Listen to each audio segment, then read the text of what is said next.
What's up? Alright, so in this video we dive into the GraphQL Data Layer.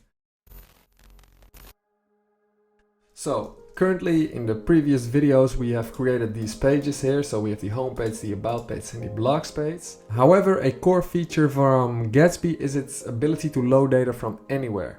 Or in other words, the Gatsby Data Layer allows us to pull data directly into our components or pages from multiple sources like CMSs, databases, or just your local file system. Now, let's go to the website to explain this in a bit more detail. Let's see if we can zoom in a bit. So, as mentioned, in Gatsby we can use source plugins to pull in data into our website. So, for instance, we can use CMS source plugins to pull in data from CMSs like Contentful, WordPress, Drupal, Sanity, etc.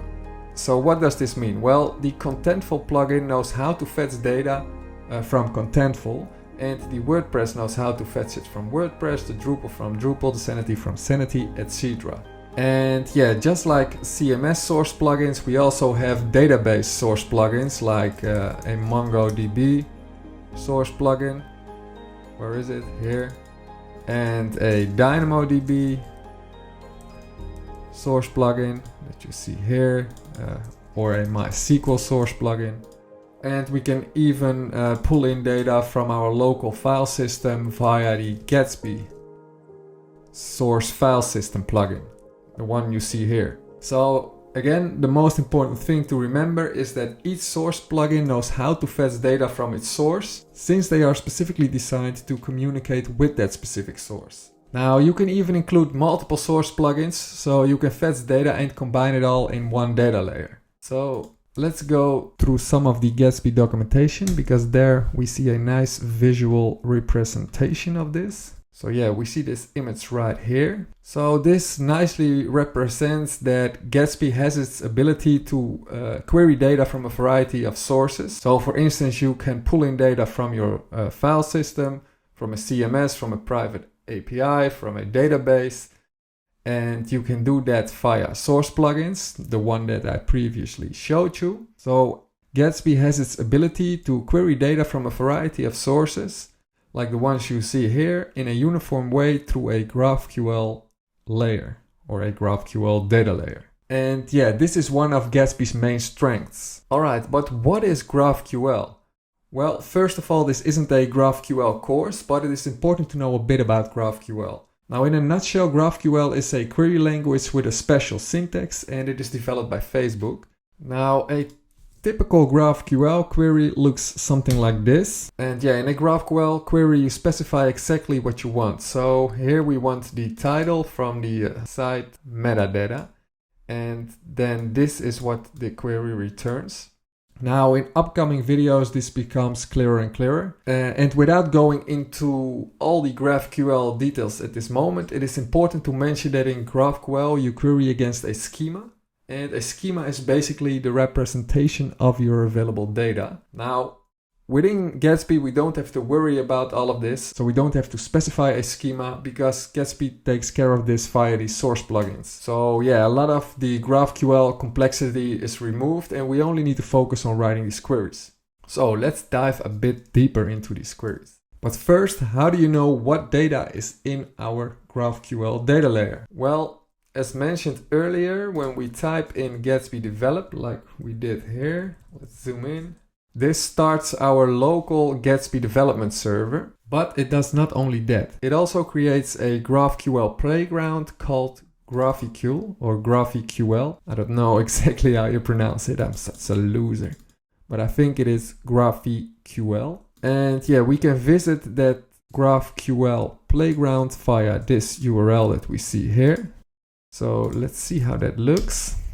Ta-da! And then we see something like this. So yeah, this is more or less a playground that we can use to explore the data in our website, and it helps us to build our own GraphQL queries.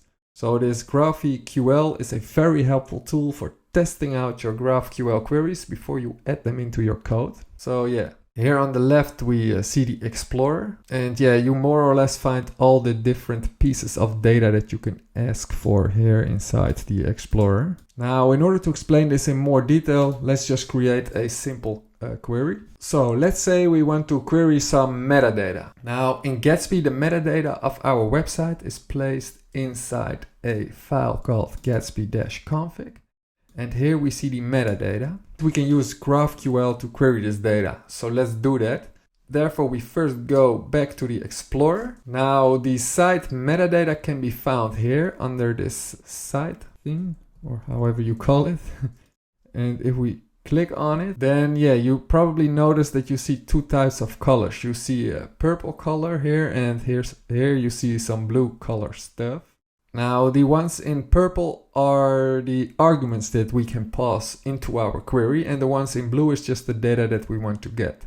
So for instance, we can say that we want the site metadata, and yeah, then we want the author, the description, and the site URL and the title. Now if I execute this query, then yeah, this returns the metadata. So we have the author, the description, the site URL, and the title.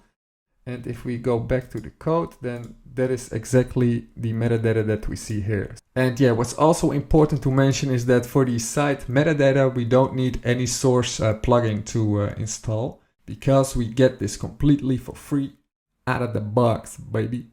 Alright, now we can also use some query parameters to our query, and therefore we use the purple stuff. So for instance, let's say we want to retrieve the site metadata. So now we go to the purple site metadata thing, however you call it. And let's say we only want to query here an author that equals, let's make this a bit larger.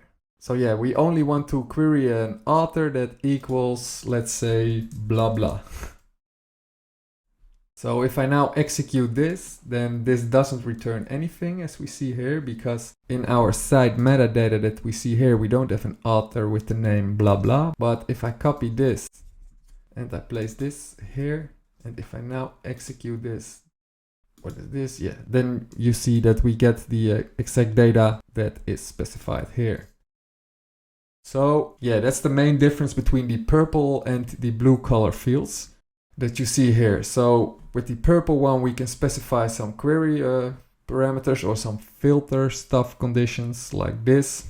And with the blue ones, we just specify the data that we want.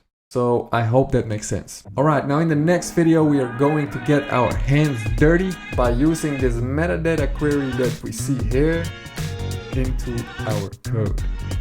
So I'll see you in the next video.